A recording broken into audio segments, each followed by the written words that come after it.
नमस्कार, मैं हूं आपके साथ अनुपमा खोबरे और आप देख रहे हैं एबीसी न्यूज। बिहार में चुनावी बहार है और इसी बीच महागठबंधन ने अपना घोषणा पत्र यानी कि चुनावी घोषणा पत्र का पिटारा खोल दिया है, जनता के सामने रख दिया है। दरअसल बिहार में 2 चरणों में चुनाव होने जा रहे हैं, 6 नवंबर और 11 नवंबर। इन 2 चरणों में चुनाव से पहले महागठबंधन की ओर से घोषणा पत्र जारी किया गया और इस घोषणा पत्र को नाम दिया गया है तेजस्वी का प्रण, जो कि खुद तेजस्वी यादव यहां पर लेकर आए। उन्होंने प्रेस कॉन्फ्रेंस की और मीडिया के सामने, आम जनता के सामने जो महागठबंधन के आरजेडी के जनता से जो वादे हैं कि अगर हम चुनाव जीतेंगे तो हम ये वादा पूरा करेंगे। अब ये वादों के बीच में एक वादा ऐसा जिसने सभी को शॉक्ड कर दिया, आश्चर्यचकित कर दिया कि वाकई में ये हो सकता है क्या। एक और इस वादे को लेकर बीजेपी एनडीए निशाना साध रही है, तो दूसरी ओर जनता सोच रही है कि वाकई में ये सच हो सकता है, क्योंकि तेजस्वी यादव ने इस वादे के जरिए नामुमकिन को मुमकिन करने की बात यहां पर कही है। अब सवाल ये है कि ये पूरा कैसे होगा। लेकिन सबसे पहले आपको बता देते हैं कि वो कौन सा वादा है जो कि आरजेडी, तेजस्वी यादव महागठबंधन की ओर से किया गया है। वादा है कि बिहार में प्रत्येक परिवार में से एक सदस्य को सरकारी नौकरी देने का।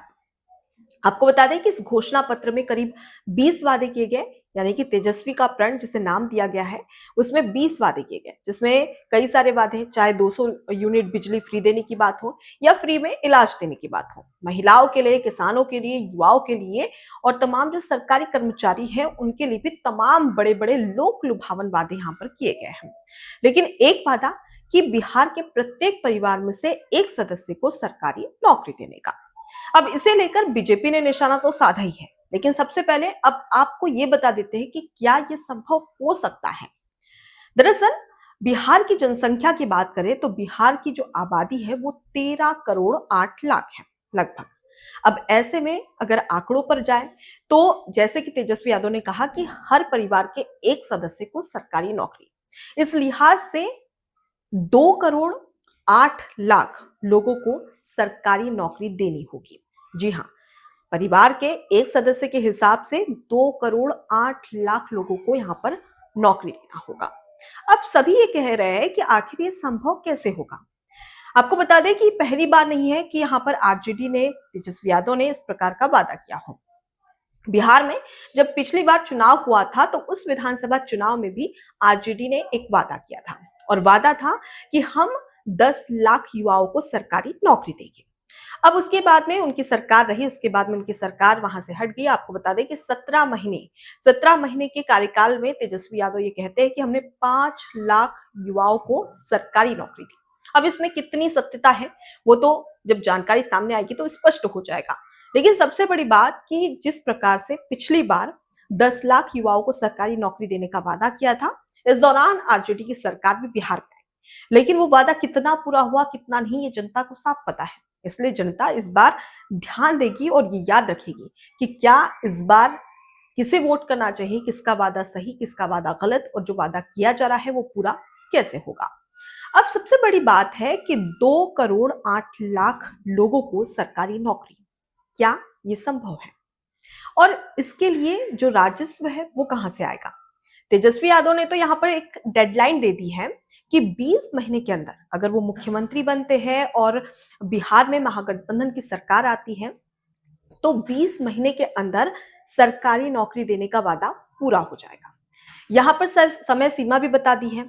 लेकिन सबसे बड़ी बात कि इसका रोड मैप क्या होगा और जो राजस्व है वो कहां से आएगा, क्योंकि आपने लोक लुभावन वादे कर दिए, जनता को बता दिया है, जनता को लुभाने का, आकर्षित करने का पूरा प्रयास किया, लेकिन वहीं पर जब पूछा जाएगा कि इसके लिए पैसा कहां से आएगा तो इसका जवाब भी तो देना होगा ना।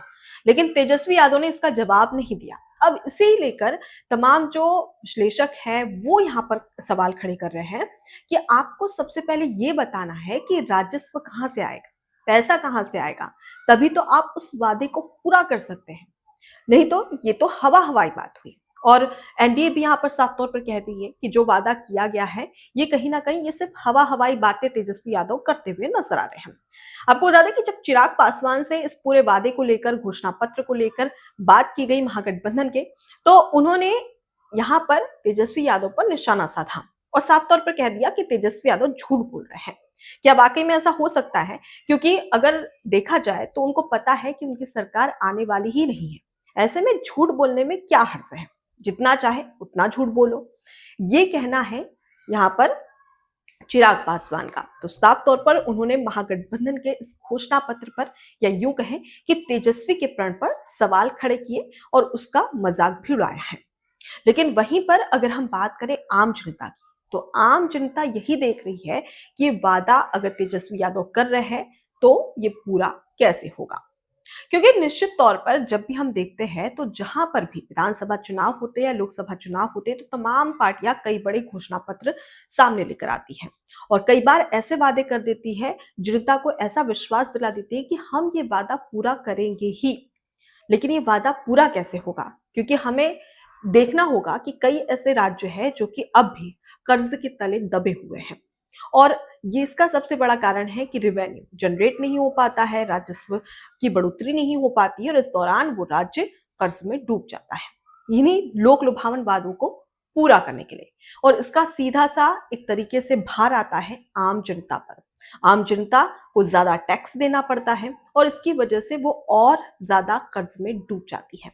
यानी कि राज्य की जो जनता है वो भी कर्ज में डूब रही है और जो राज्य की सरकार है वो भी कर्ज में डूबी हुई है। अब ऐसे में क्या इस कर्ज से भरी सरकार से क्या ये एक्सपेक्ट किया जा सकता है, उम्मीद की जा सकती है कि विकास होगा और जनता से जो वादे पूरे किए गए वो सही तरीके से पूरे होंगे?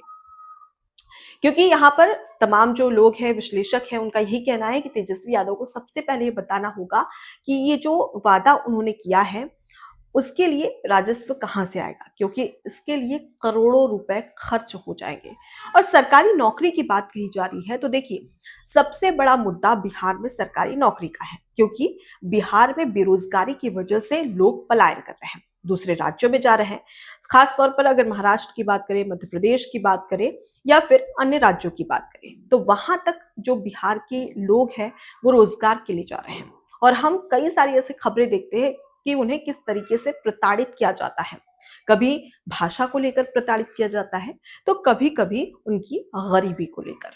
अब ऐसे में बिहार में कई ऐसे लोग हैं जो कि आसपास के राज्यों में जाते हैं। किस वजह से? रोजगार के लिए, क्योंकि बिहार में बेरोजगारी दर लगातार बढ़ती ही जा रही है।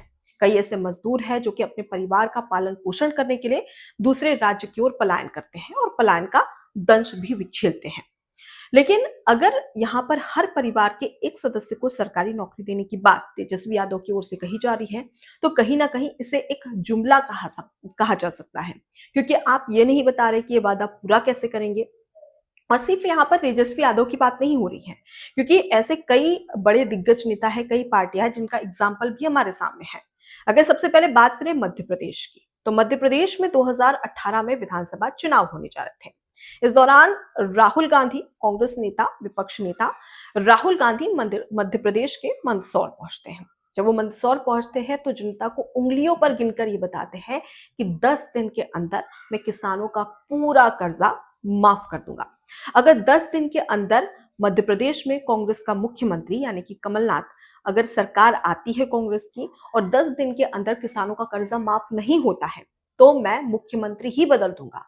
ये कहना था कांग्रेस नेता राहुल गांधी का और हुआ भी यही। जनता ने उन पर विश्वास किया और उसके बाद में विधानसभा चुनाव हुए और कांग्रेस की सरकार आई, कमलनाथ मुख्यमंत्री बने। और इस दौरान ये कहा सोचा जा रहा था कि अब तो 10 दिन हो गए हैं और किसान कर्ज मुक्त हो जाएंगे, लेकिन ऐसा हुआ नहीं, पूरे तरीके से नहीं हुआ, बल्कि वो जो वादा था वो अधूरा था। यानी कि कुछ जो किसान थे उनको कर्ज मुक्त किया गया, लेकिन बहुत सारे किसान ऐसे बचे हुए थे जिन्हें कर्ज मुक्त नहीं किया गया। ऐसे में बीजेपी ने जमकर घेरा। हालांकि आपको बता दें कि ये कुछ ही साल, 1-2 साल ही सरकार चल पाई, उसके बाद में ज्योतिरादित्य सिंधिया बीजेपी में चले गए, उसके साथ ही कांग्रेस के तमाम जो विधायक थे वो भी बीजेपी में चले गए। उसके बाद कमलनाथ सरकार गिर गई। लेकिन सवाल ये था कि आपने 10 दिन उंगलियों पर गिनाए थे और वो वादा पूरा नहीं किया, सिर्फ इसलिए ताकि आप सत्ता में आ सके, इसलिए आपने लोक लुभावन वादा किया था। ये पहला एग्जाम्पल। अब दूसरा एग्जाम्पल है दिल्ली। जी हाँ, अरविंद केजरीवाल की सरकार उस समय दिल्ली में थी और दिल्ली में भी जब चुनाव हुए तो अरविंद केजरीवाल हर विधानसभा चुनाव के दौरान एक ही वादा करते थे। पहला, यमुना की सफाई का कि हम यमुना को साफ कर देंगे और मैं खुद यमुना में डुबकी लगाऊंगा, उसका पानी स्वच्छ और निर्मल करूंगा। दूसरा वादा उनकी ओर से किया गया था एयर पॉल्यूशन को लेकर कि अगर देखा जाए तो वायु प्रदूषण दिल्ली में बहुत ज्यादा है। दिल्ली की फिजा जहरीली होती जाती है और खास तौर पर दिवाली पर। अब उस वादे को भी उन्होंने कहा था कि मैं दिल्ली में स्वच्छ हवा को लेकर, उसके साथ ही साफ सफाई को लेकर एक बड़ा वादा किया था। हालांकि आपको ये बता दें कि उन्होंने कई ऐसे वादे किए थे जो पूरे किए, लेकिन ये दिल्ली के मुख्य मुद्दे थे। एक तो एयर पॉल्यूशन और उसके साथ ही यमुना की सफाई। दोनों ही वादे अधूरे हैं, पूरे नहीं कर पाए। उसके बाद में बीजेपी ने उनको अगले विधानसभा चुनाव में जमकर घेरा और साफ तौर पे ये कहा कि उन्होंने तो कई सारे वादे किए थे, क्या यमुना की सफाई हुई? नहीं हुई। उसके बाद में एयर पोल्यूशन को लेकर कहा तो ऑड इवन की बात की, पूरे तरीके से दिवाली पर पटाखे जलाने पर प्रतिबंध भी लगा दिया, लेकिन उसके बावजूद भी एयर पोल्यूशन को कंट्रोल नहीं कर पाए। जिसके बाद में अब बीजेपी की सरकार है और बीजेपी की ओर से रेखा गुप्ता मुख्यमंत्री बन चुकी है। अब सवाल ये कि आप जो वादे करते हैं, जनता उम्मीद लगाए बैठती है कि आपकी ओर से जो घोषणा पत्र में वादा किया गया है, इसी के आधार पर जनता को विश्वास में आप लेकर आते हैं और जनता आपको वोट भी देती है। लेकिन जब वो वादा पूरा नहीं हो पाता है तो जनता उसके अगले चुनाव में इसका रिप्लाई भी देती है। ऐसे में जरूरी हो जाता है कि सबसे पहले आप ये देखें कि आपकी अगर सरकार बनती है तो उसका राजस्व जनरेट कैसे होगा, आप कैसे राजस्व में बढ़ोतरी करोगे और उसके बाद में जो लोक लुभावन वादे हैं वो किए जाए। क्योंकि जनता ये ध्यान में रखती है, जनता ये देखती है कि जो वादा आपने पिछले विधानसभा चुनाव में किया था या लोकसभा चुनाव में किया था वो कितना पूरा हुआ है। क्योंकि वो उसी उम्मीद से मतदान केंद्र जाती है और आपको मतदान देती है। लेकिन वहीं पर जब वो वादा पूरा नहीं हो पाता है तो उसे याद रहता है और जब वो अगली बार चुनाव होता है तो उसका जवाब वो अपने वोट से देती है। इसलिए साफ होगा कि झूठ बोलने के बजाय, लोक लुभावन बातें करने की बजाय जनता को विश्वास दिलाया जाए कि किस तरीके से यहाँ पर राजस्व में बढ़ोतरी हो सकती है, किस तरीके से हम जनता को कर्ज मुक्त कर सकते हैं, बिना कर्जे में डाले हम ये जो वादा कर रहे हैं वो पूरा करेंगे। और यहाँ पर हम सिर्फ तेजस्वी यादव की बात नहीं कर रहे हैं, बल्कि यहाँ पर एनडीए की भी बात हो रही है, अन्य पार्टियों की, आम आदमी पार्टी की भी बात हो रही है, एआईएमआईएम की भी बात हो रही है और तमाम जो पार्टियां हैं जो कि इस बार बिहार के चुनाव में हैं, उनकी भी बात हो रही है कि आप जो वादा कर रहे हैं सबसे पहले बताइए कि वो वादा आप पूरा कैसे करेंगे। उसके बाद में कहिए कि हम ये वादा पूरा करेंगे। क्योंकि जनता देखती है, समझती है और उसके बाद में विचार करने के बाद आपको मत देती है। इस पूरे घटनाक्रम को लेकर और इस पूरी जानकारी को लेकर आपकी क्या राय है, कमेंट बॉक्स में जरूर बताएं। एबीसी हिंदी न्यूज, आज ही जुड़िए हर खबर के साथ।